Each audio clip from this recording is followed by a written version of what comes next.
Good morning, good morning. Malamig ang panahon dito ngayon mga idol. Basta kayo lahat dyan. Sa mga friends ko sa Facebook. Lahat. Hanggang umaga at maulan na panahon.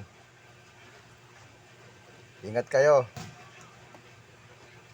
Kung saan man kayong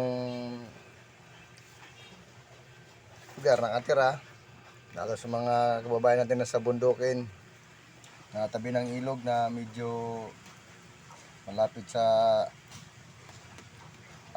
landslide, pagsak ng lupa dyan. Ingat kayo. Dahil malakas ang ulan na to. Dito naman sa amin, hindi naman malakas. Yan lang. Yun lang yung niya, ambon-ambon, ng bagya. Hindi katulad dyan sa bandang probinsya.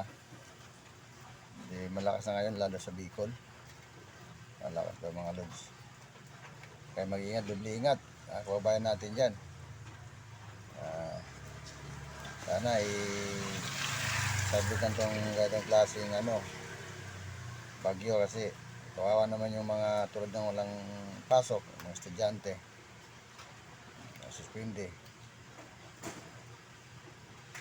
Kasi pag may ulan palagi, abala yan sa paghanap buhay. Katulad sa akin, ganito nakatambay lang, walang pasahero. Kaya nasipan ko munang mag-video at mag-chika-chika muna tayo. Okay, magsawang panoorin yung itsura ko dahil ganun talaga to eh. Talagang pinangakteng pangit.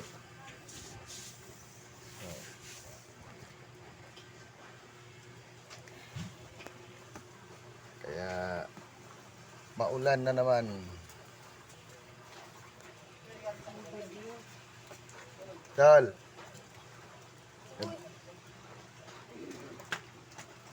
Ano yan, Dol? Sibuyas nga po, tsaka kamatis. Yun ang wala siguro, sibuyas, kamatis. Wala, Dol, wala. Bibili pa kami. Bibili. Okay. Malamig ang panahon.